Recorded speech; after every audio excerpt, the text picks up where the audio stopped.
Bem-vindo ao Direito em Ação, o seu programa noticioso de direito. Estamos aqui com a nossa sumidade, a Paula Marzano. Nós vamos falar hoje sobre a prisão do deputado Daniel Lúcio Silveira, deputado federal pelo PSL, que foi preso na noite de quarta-feira, com mandato do ministro Alexandre de Moraes, do Supremo Tribunal Federal, por violações à Lei de Segurança Nacional. Bom dia.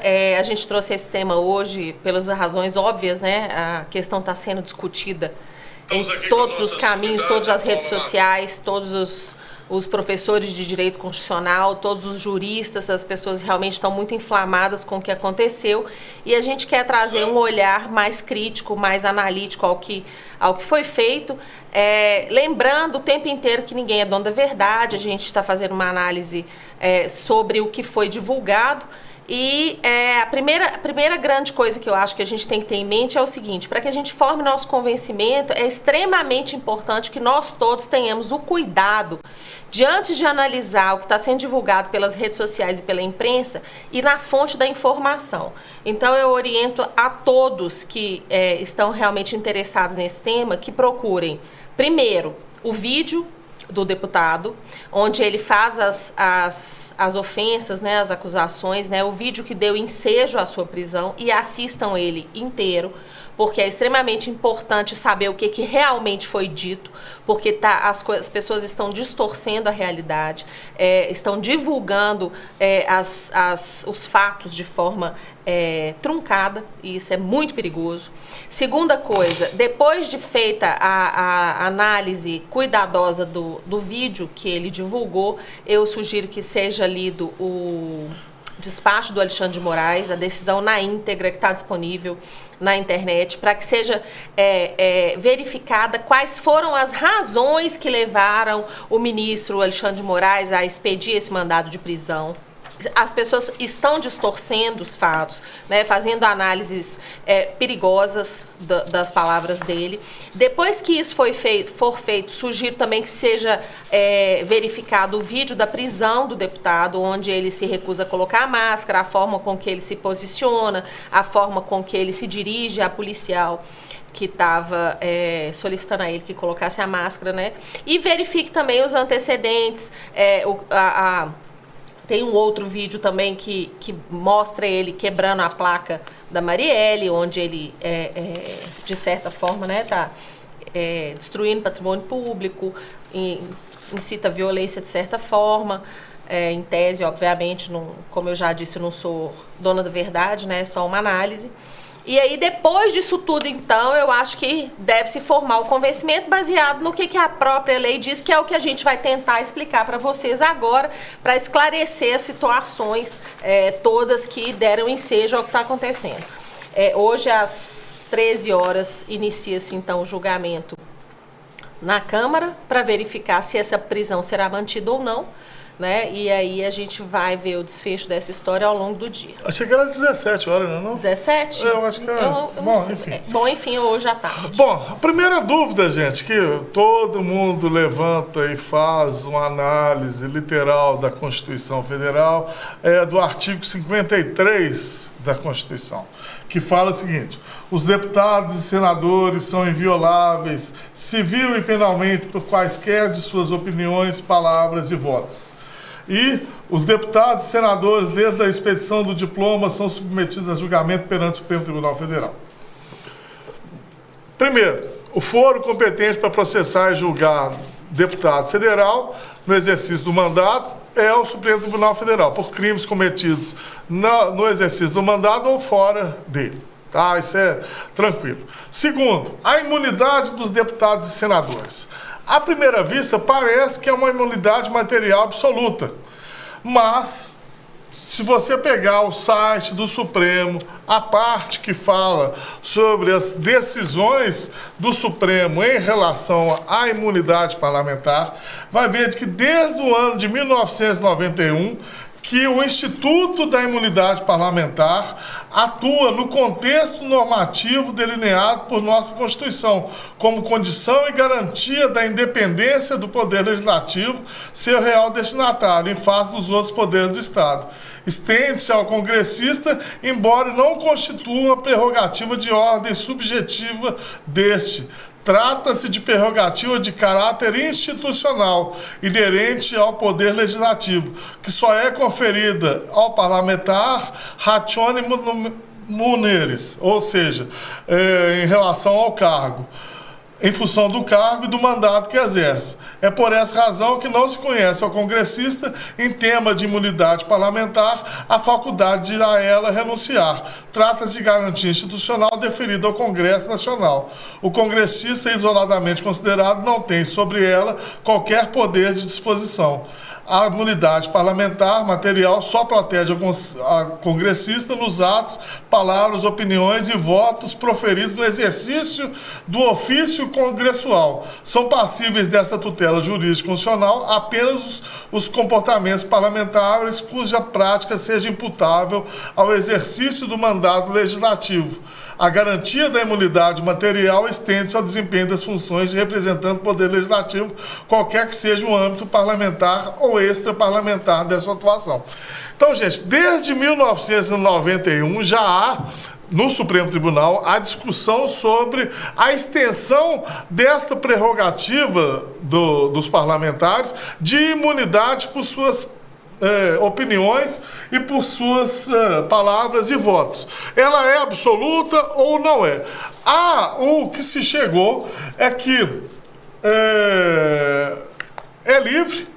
E agora, em 10/3 de 2020, a última que saiu é o seguinte, que o fato do parlamentar estar na Casa Legislativa no momento em que proferiu as declarações não afasta a possibilidade de cometimento de crimes contra a honra, nos casos em que as ofensas são divulgadas pelo próprio parlamentar na internet. A inviolabilidade material somente abarca as declarações que apresentem um nexo direto e evidente com o exercício das funções parlamentares. O parlamento é o local por excelência para o livre mercado de ideias, não para o livre mercado de ofensas. A liberdade de expressão política dos parlamentares, ainda que vigorosa, deve se manter nos limites da civilidade. Ninguém pode se excusar da inviolabilidade parlamentar para, sem vinculação com a função, agredir a dignidade alheia ou difundir discursos de ódio, violência e discriminação. Essa decisão é do ministro Marco Aurélio no dia 10/3 de 2020. Então, se entrar no site do Supremo, existem 15 laudas só de extratos de decisões fazendo corte da imunidade parlamentar, no caso, por ofensas a terceiros e isso. Então, a primeira desconstrução que a gente deve fazer nesse momento é o seguinte. Tem se dito muito que pode se ofender uns e não pode se ofender outros. Na verdade, não se pode ofender, né? O direito está aí para todo mundo. Ele, na condição de parlamentar, ele pode ofender as pessoas? Ao que tudo indica, pelo que o STF se posicionou em casos anteriores, e nós estamos falando só do STF, a gente está falando de todo um sistema jurídico brasileiro. Qualquer tribunal que vocês procurarem, vocês vão achar jurisprudências nesse sentido, vão dizer que não pode se exceder nas falas, né, nas manifestações, ainda que ele seja um parlamentar. Então, hipoteticamente, se um vereador ofende alguém na prefeitura, ou na Câmara Municipal, ou na rua, ou na internet, ele pode responder pelo excesso que ele praticar. Tá? Inclusive por danos morais, inclusive por algum tipo de lesão moral que ele possa causar, ou eventualmente dentro dos crimes contra a honra, que é injúria, calúnia, difamação. Estou falando tudo hipoteticamente, mas obviamente que nós vamos ter as duas esferas nessa análise dessa questão do Daniel mais para frente, né? Lembrando que a prisão foi fundamentada dentro de um inquérito de fake news que corre em segredo de justiça. Então a gente também não pode esquecer que a gente não sabe dos antecedentes, a gente não sabe o que está sendo avaliado dentro do inquérito das fake news, que eventualmente pode ter motivado essa prisão também porque ele corre em segredo de justiça. O que é interessante aí é justamente tem muita gente que fala assim, mas a liberdade de expressão é um pilar da democracia, e aí você está fazendo esse corte na liberdade de expressão, você estaria enfraquecendo a democracia. Não, gente, você não pode confundir a defesa da democracia, que defende a liberdade de expressão de ideias, não de ofensas. Ideias são para discutir ações, para discutir programas, não para discutir pessoas.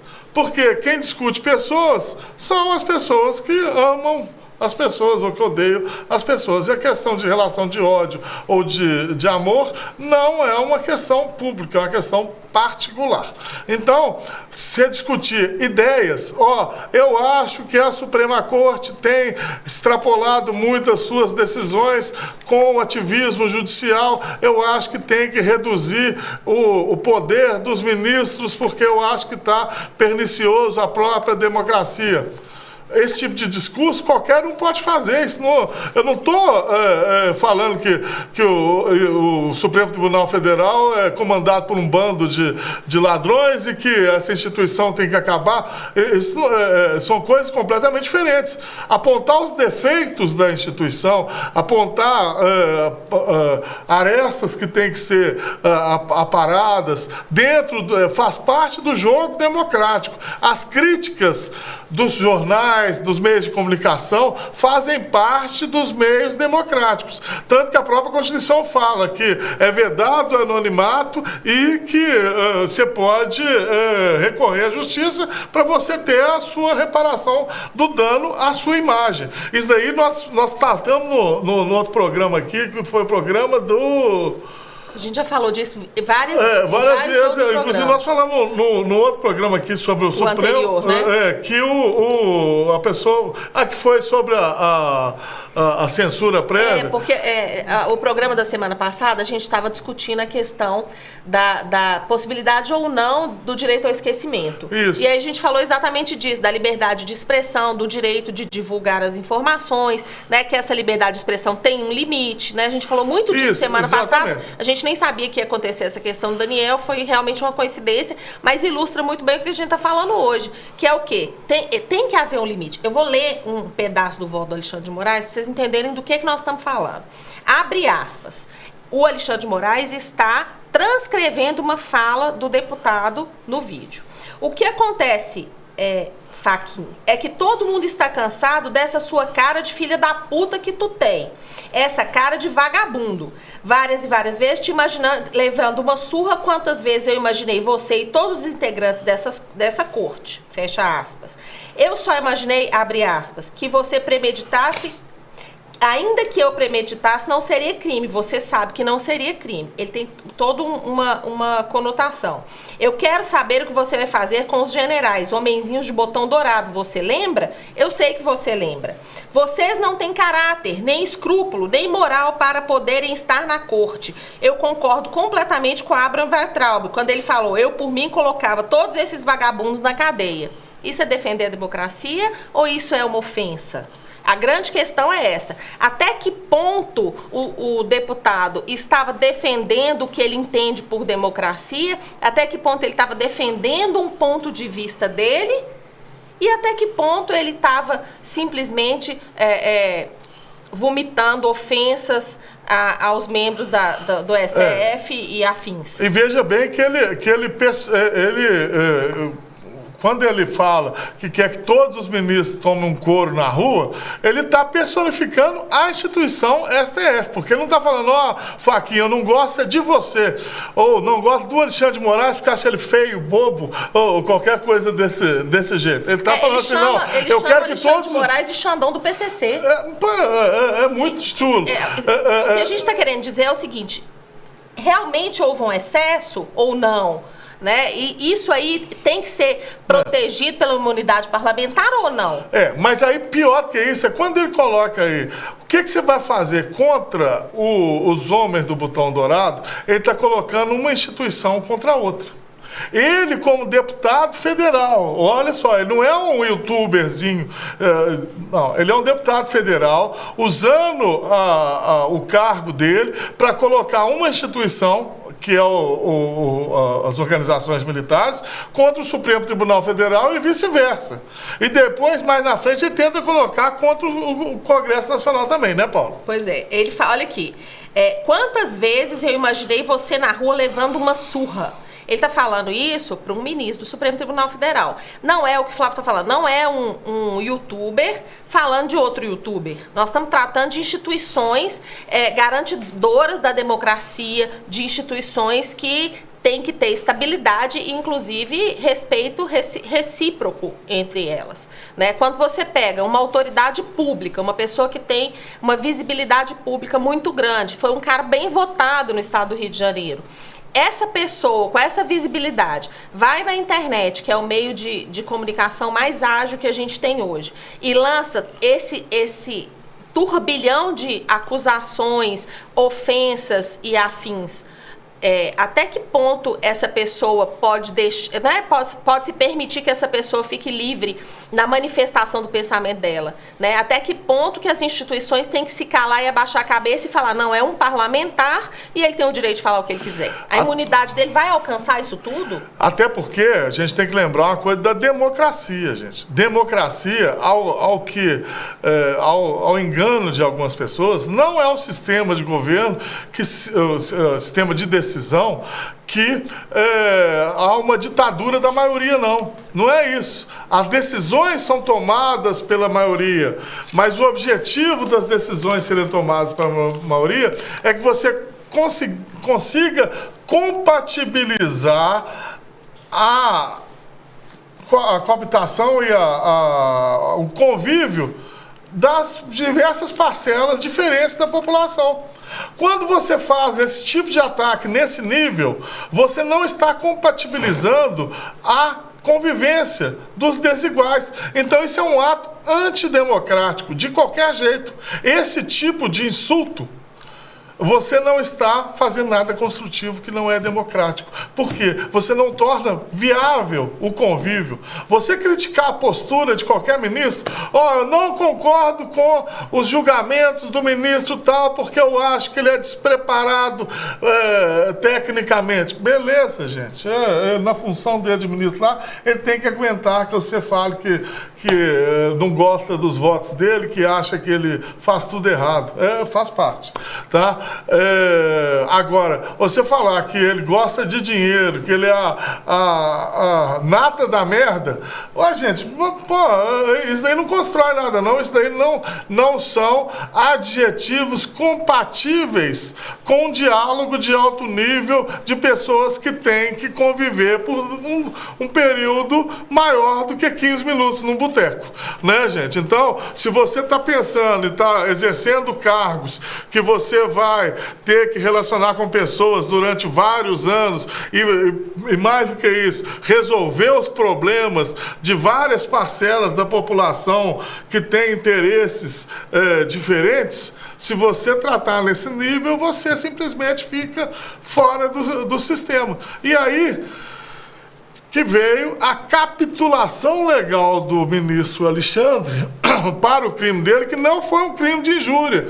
O ministro Alexandre não capitulou e o STF não prendeu o deputado, não foi pelas injúrias aos ministros, tá? Porque as injúrias aos ministros, apesar de serem crimes, mas não são passíveis de prisão em flagrante e inafiançável, né? Não foi por causa disso, mas foi pelo crime contra a segurança nacional. Aí é que está o artigo. Inclusive, por isso que eu falei no início do programa, e vou repetir agora, que é fundamental para a formação de opinião, nesse caso, ler a decisão do Alexandre de Moraes.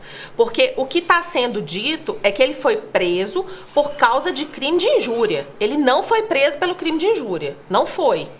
Tá? É o que o Flávio está explicando. É outra coisa, é incitação de crime, é outro tipo de violência. A injúria, jamais não, porque a gente não pode falar jamais no Brasil, mas assim, dificilmente seria o objetivo de um crime, de uma prisão, principalmente da forma que foi feita, muito menos inafiançável, tá? Inclusive, a gente vai explicar as questões do crime inafiançável e tudo. Agora, eu quero ressaltar uma coisa que é uma ponderação que está sendo feita excessivamente. Inclusive, eu vi vários professores de direito constitucional e de direito penal falando sobre isso, e eu quero deixar muito claro como a coisa foi feita para a gente até fazer esse contraponto.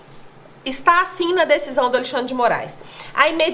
Determino, 2 pontos, a imediata efetivação da prisão em flagrante delito por crime inafiançável do deputado federal Daniel Silveira, nos termos do parágrafo 2º do artigo 3 da Constituição, que nós vamos ler agora. O presidente da Câmara dos Deputados deverá ser imediatamente oficiado para as providências cabíveis, que nós vamos falar também quais foram. Servirá esta decisão como mandado que deverá ser cumprido imediatamente e independentemente de horário por tratar-se de prisão em flagrante delito. O que é que a gente está vendo aí o tempo inteiro? As pessoas estão dizendo que não existe mandado de prisão em flagrante delito. Por quê? Porque o artigo que fala da prisão fala que a prisão será ou por mandado ou por flagrante delito. Aí eu faço o seguinte questionamento. Hipoteticamente, suponhamos que o Alexandre de Moraes tivesse tido outra ideia. Em vez de expedir esse documento, ele tivesse ligado para o delegado da Polícia Federal e falado: olha, está acontecendo um crime neste momento, estou vendo um vídeo aqui, eu gostaria que o senhor apurasse. E aí o delegado da Polícia Federal apura, verifica que o crime, porque ele estava acontecendo, porque ele estava disponibilizado na internet, então o entendimento é de que é um crime, né, continuado, e aí o delegado da Polícia Federal tivesse decidido ir lá efetuar a prisão. Não dá na mesma? Mais ou menos é a mesma coisa. Ah, não pode se expedir um mandado de prisão em flagrante. Na verdade, isso não está especificado em lei nenhuma. O que ele fez, o Alexandre de Moraes, foi redigir um despacho e, ao final, mandar prender e dizer que aquilo serve como mandado de prisão e que a prisão é em flagrante. Então, não se expediu um mandado de prisão em flagrante, igual as pessoas estão dizendo. Não foi isso que ele fez. O que ele fez foi uma construção baseada na fundamentação legal que ele achou pertinente, e aí ele expediu esse documento e mandou prender a pessoa. Por que pode prender de noite? Acho que foi 11 horas da noite, está sendo muito questionado que nem a prisão não poderia ser efetuada durante a noite, que tinha que esperar amanhecer, que está disposto na lei. Ok, está disposto na lei. Por que foi de noite? Porque era um flagrante. E o flagrante pode acontecer durante a noite. Essa é a explicação legal que se encontra. Não estou falando nem que está certo, nem que está errado. Estou fazendo um contraponto ao que eu tenho visto na mídia, que tem dito o tempo inteiro, construindo de forma equivocada, que ele expediu um mandado de prisão em flagrante. Isso não aconteceu. Está aqui a decisão. Quem quiser não conseguir localizar, pode me mandar uma mensagem que eu disponibilizo com a maior tranquilidade. E por quais crimes que foi? Não foi pelo crime de injúria, calúnia do Código Penal, lá no artigo 340, mais ou menos. Foi por quê? Pelos artigos 17, 18, 22, incisos 1, 4, 23, e o artigo 23, incisos 1, 2 e 4 e 26. O 17 fala o quê? Tentar mudar com emprego de violência ou grave ameaça a ordem, o regime vigente ou o Estado de Direito. Gente, então o que é? Quando você atenta contra um poder específico, você está tentando alterar a ordem. Quando você atenta de forma violenta contra a instituição, falando que todos os membros dela são corruptos, que quer ver todos sendo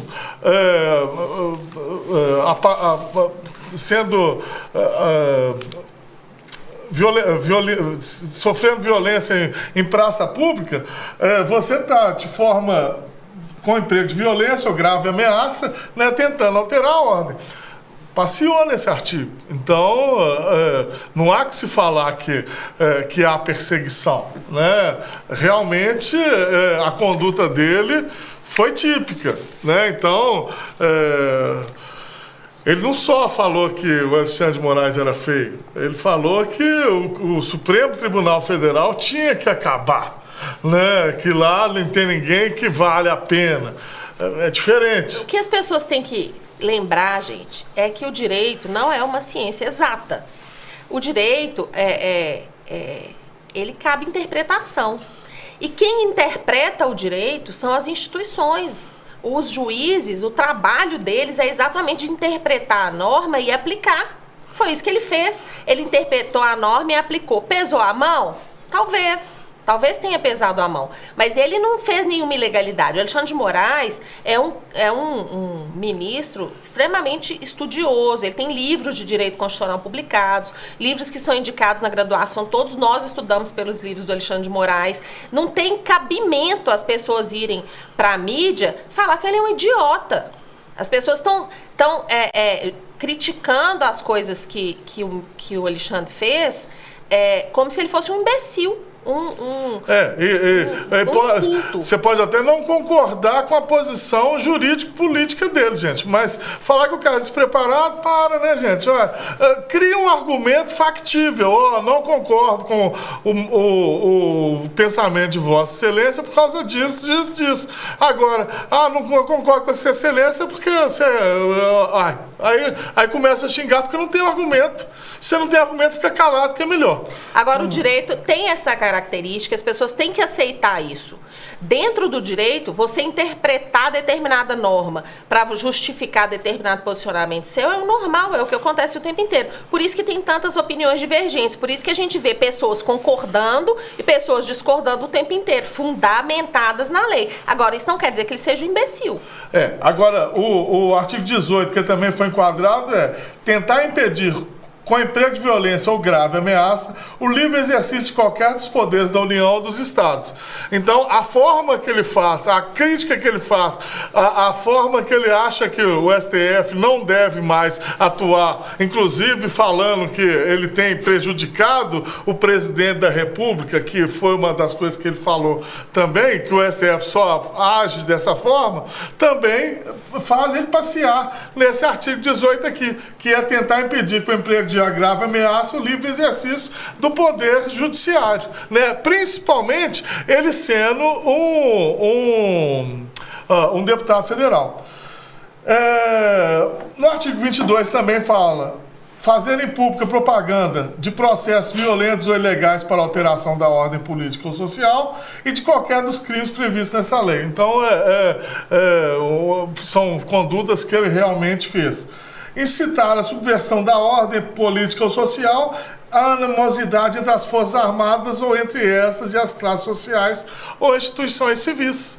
Gente, a gente não pode pregar... A gente pode até pregar que a gente tem que reformar as instituições. Agora, falar as Forças Armadas têm que invadir o Supremo, ou o presidente tem que fazer um AI-5 para extinguir o Supremo Tribunal Federal e tal, isso partindo de um deputado federal, tem que ser relevado. Isso não é uma pessoa sem qualquer tipo de cultura que está propagando esse tipo de ideia. Não, é um dado federal. Mais importante que isso é a questão dos seguidores. Uma pessoa que tem esse posicionamento dentro de um país, que é admirada, que é seguida, que é conclamada pela população, ela tem que ter cuidado na fala dela, porque ela pode incitar a violência. Se uma pessoa que tem muitos seguidores fala que tem que acabar com o STF, ela pode fazer com que esses seguidores tomem determinados posicionamentos perigosos. Então, até por isso... entende-se que a questão da segurança nacional tem que ser avaliada, porque a partir do momento que tem alguém incitando a violência num país, você corre o risco de alguém levar aquilo ao pé da letra, né? Quando ele fala aqui, o artigo 17, o Flávio leu, eu vou ler só um pedacinho. Tentar mudar com emprego de violência ou grave ameaça a ordem e o regime vigente ou estado de direito. Violência, a fala agressiva também é uma forma de violência. Não é só ir lá com uma arma na porta do STF e falar que vai dar um tiro. Não é só isso que é a violência. A forma que você se manifesta também são atos violentos, né? A violência verbal, ela existe também para isso, né? Então, quando você... A grave ameaça também é isso, é a possibilidade eventual de acontecer alguma coisa. Então, quando a gente... analisa toda essa questão, a gente verifica que não foi por causa das injúrias, não foi por causa das ofensas, foi por causa da incitação que houve, fundada nessa lei. As injúrias também, caluniar, difamar, artigo 26 da Lei de Segurança Nacional, caluniar ou difamar o presidente da República, do Senado, da Câmara ou do Supremo Tribunal Federal, os membros, né? Mas esse aí ele nem colocou no voto, né? Não, mas colocou aqui na capitulação só. Então tá também. Agora, outra questão. Então, a lei é a Lei de Segurança Nacional, gente, tá? O porquê que é flagrante delito? Outra coisa que falar, não é flagrante delito porque ele colocou o vídeo de manhã, só foi preso à noite. Gente, flagrância enquanto durarem existe um tipo de crime que é o crime instantâneo, e existe um crime que é o crime permanente. O crime instantâneo é aquele que os efeitos do crime se consomem no próprio ato. Por exemplo, o crime de dano. Eu vou e quebro o para-brisa do seu carro. Então, naquele momento ali, configurou-se o crime e o crime já parou de existir, não é? Agora, tem crimes que o efeito dele prevalecem no tempo, porque continua no tempo. Por exemplo, você postar um vídeo no YouTube, quando que começa o crime? Quando você postou. Quando que termina? A hora que você tirar. Por quê? Porque enquanto esse vídeo estiver sendo assistido, ele produz os efeitos, porque ele vai reiterando tudo aquilo que você falou. O que a gente chama esse tipo de crime é de crime permanente. Então, enquanto o vídeo estivesse no ar, o crime estava acontecendo. Então, é flagrante delito de crime permanente. O que acontece muito aí que o pessoal vê é tráfico de drogas. O cara prende o vapor com uma porção de drogas na rua, leva ele na casa e faz uma busca e apreensão na casa dele sem mandato. Por quê? Porque ele tem flagrância de crime permanente. E aí faz a busca e apreensão sem o mandato porque está em flagrante delito. Então é a mesma coisa nesse caso. Então, prisão foi em flagrante? Foi. Agora, e crime inafiançável? Aí é que está a dúvida que eu tenho em relação a isso. Mas a minha dúvida já acabou ontem porque o Supremo decidiu por 11-0 que é válido. Pois é. Porque o que é crime inafiançável? Para mim é o crime que não cabe fiança por definição. Ou seja, que a lei capitulou que é um crime inafiançável. E não pelas condições materiais, circunstanciais do crime em si. Tá entendendo? Essa é um pouquinho da minha discrepância aí. Por quê? Ele foi retirada a possibilidade de fiança dele por causa dos efeitos do próprio crime, que é para garantia da ordem pública, tá? E aí tornou-se inafiançável o crime, e aí adequou aquilo que é o mandamento permissivo para a prisão do deputado. No meu entendimento, o que a Constituição fala é que são crimes anteriormente já capitulados como inafiançáveis. Por exemplo, crime hediondo, tráfico de drogas, pedofilia e tal. Então, terrorismo. Então, esse tipo de crime seria. A posição do Supremo evoluiu aí nesse sentido. Agora, falando que no caso de decretação da prisão preventiva junto, ele se torna um crime inafiançável justamente por causa disso, e aí seria válido. O que você acha, Paulo? Eu também tive essa dúvida. É um questionamento que deve ser feito, mas eu acho que a reflexão que a gente tem que fazer agora é essa questão exatamente do STF ter validado. Quando o STF é o órgão do judiciário, que é o guardião da Constituição, e ele que verifica a legalidade de todas as normas frente à Constituição, que é a norma maior, né, vamos dizer assim, a carta magna, né, a maior lei que se deve respeitar no nosso país. Quando você tem uma determinada decisão que tenha a possibilidade de ser inconstitucional, quem vai dizer que ela está correta é o STF. E aí as pessoas ficam indignadas, falam, o STF só faz bobagem, o STF faz tudo errado. Gente, o STF é o órgão guardião da Constituição. Ontem decidiu-se por unanimidade de que a prisão foi feita de forma correta. Então, a grande questão é, foi mesmo ou não foi? Porque, no meu entendimento, quando o STF fala que ela é constitucional, ela é. Porque quem está habilitado no Brasil hoje para dizer que uma norma é constitucional é o STF. Então, eu acho que isso resolve a questão, ainda que muitos se indignem, e eu também fiquei nessa dúvida, né? Foi uma coisa que incomodou a gente, tanto eu quanto o Flávio, como acho que metade da população brasileira, mas que quando há essa unanimidade entre os ministros, a gente não vai caber mais esse tipo de discussão.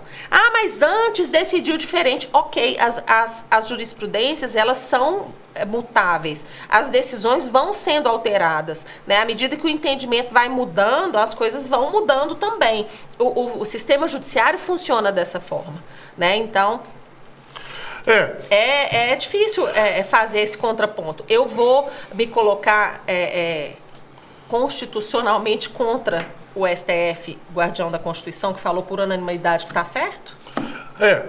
Mas é aquele negócio.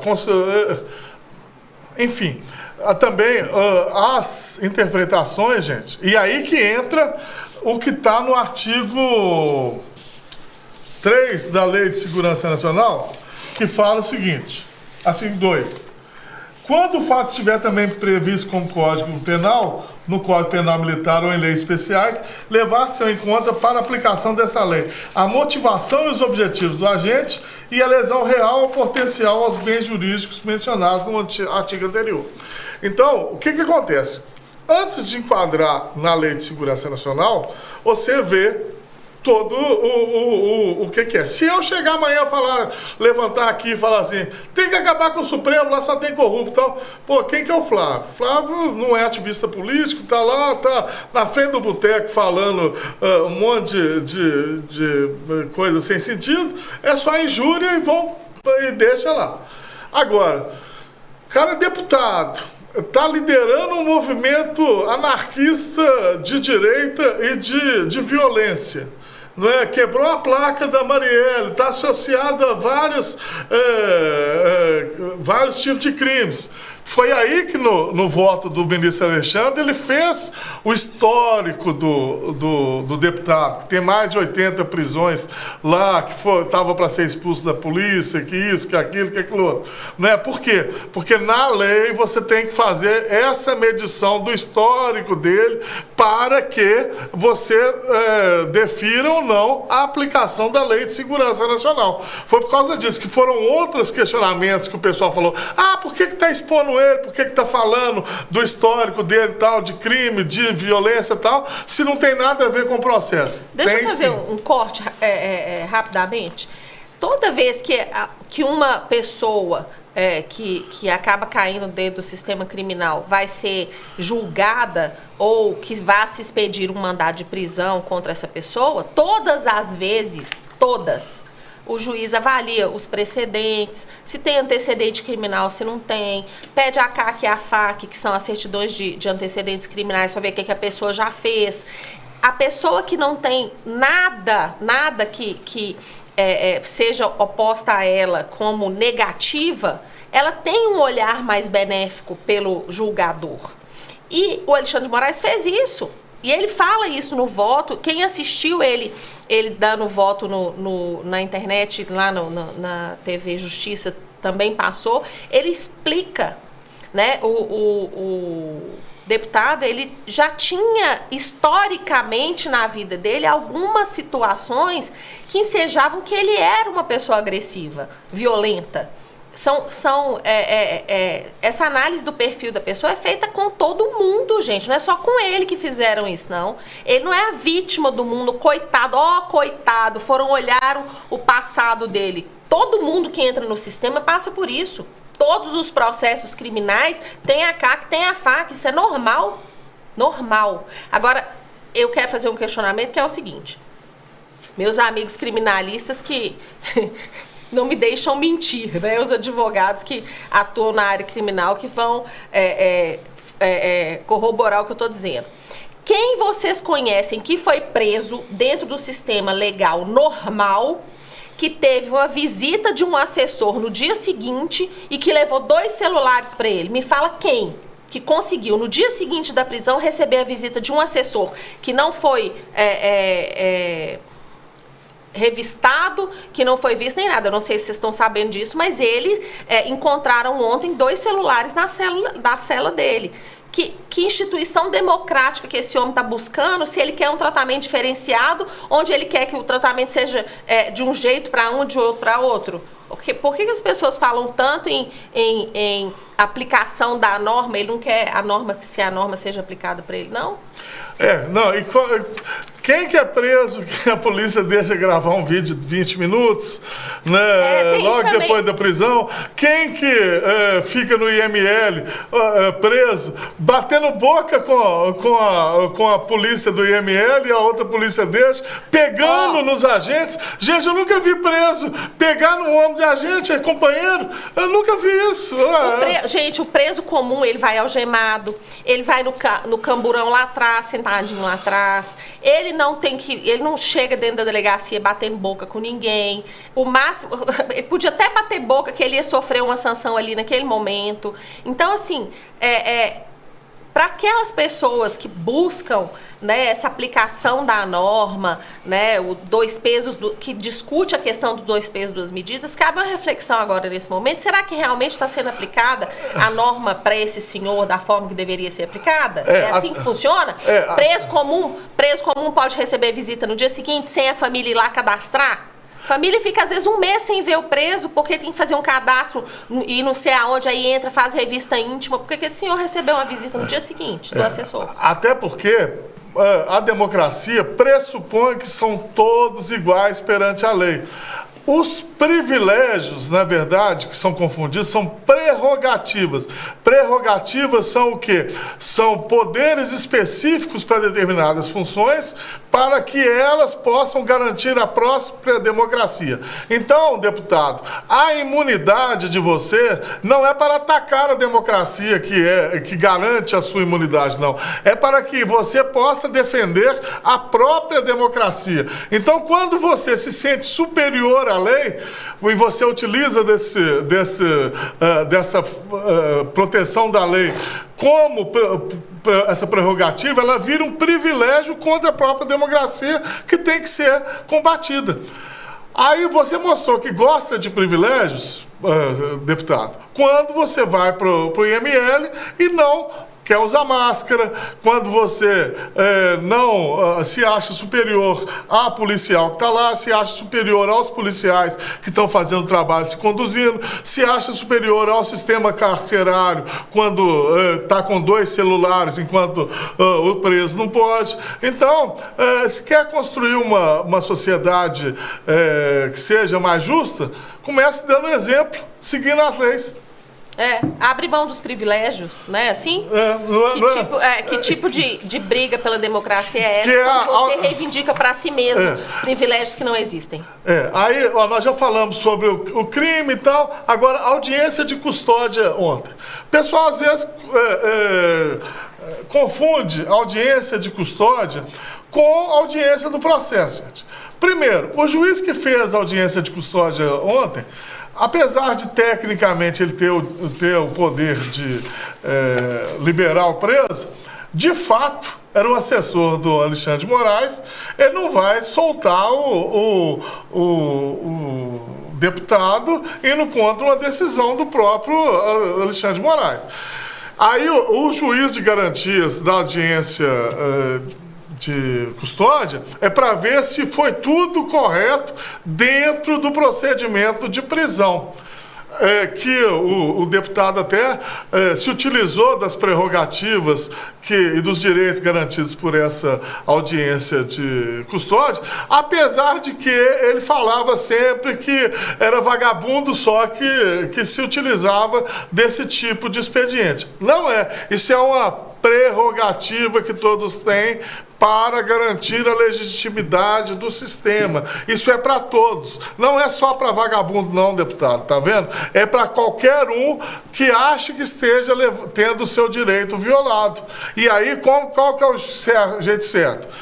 Teve a confirmação do pleno, então é válida agora.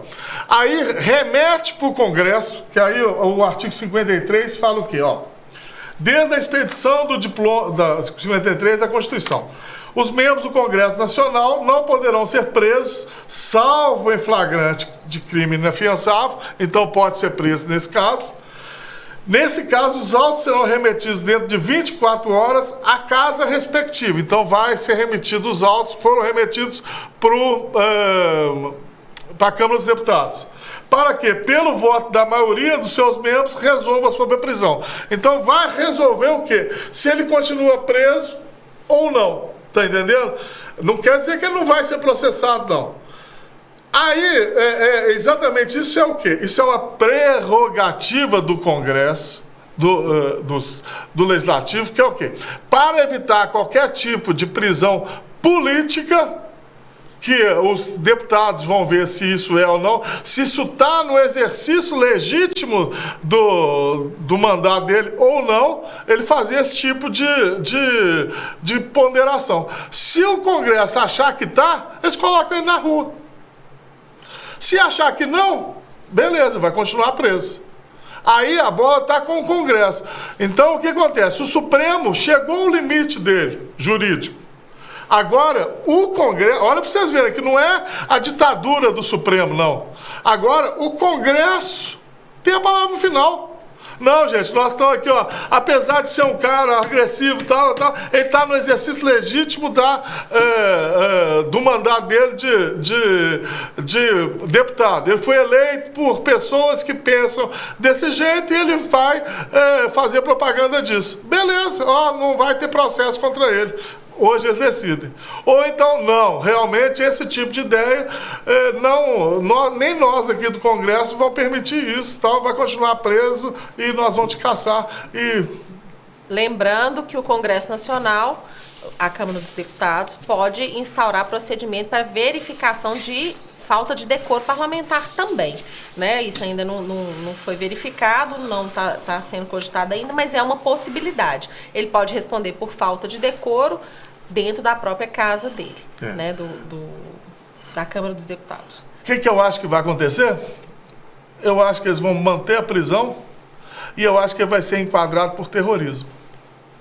Bom, tem um comentário aqui no chat que a pessoa falou assim, a perseguição sim. Eu até falei, explique melhor para comentarmos, mas a pessoa não explicou. Se ele estiver sugerindo que há uma perseguição contra o deputado, o que eu posso dizer sobre isso é o seguinte, é possível que haja uma perseguição, mas não há ilegalidade. É isso que a gente tem que ver. Ainda que, hipoteticamente, o Alexandre de Moraes tenha ficado com sangue nos olhos, né, por ouvir todas as ofensas que ele ouviu e tenha realmente tido aquele afã de efetivar esta prisão, ainda assim não houve ilegalidade. Ele fez dentro da lei, ele fundamentou na lei e a prisão não é ilegal. Pelo menos a meu ver. Tá? Concordo com você plenamente, Paulo. É o seguinte, apesar de ter sido assim, vamos colocar, ter ido esticada a lei no máximo, acho. Interpretou no limite de tudo, né? Da prisão preventiva, da prisão preventiva, na financiabilidade, mas não criou nada assim no sistema, não criou um tribunal especial. Tá. A norma está dentro daquilo que poderia ser julgado, tá. Não agiu fora da lei, agiu legitimamente, foi confirmado legitimamente, então a prisão não é prisão de perseguição, não. Que atendeu à vontade de determinado segmento do Supremo, óbvio. Agora, gente, esse é o convívio em sociedade, tá entendendo? Por quê? Eu tenho pessoas que eu não gosto. Então, o que eu faço quando essas pessoas eu não gosto?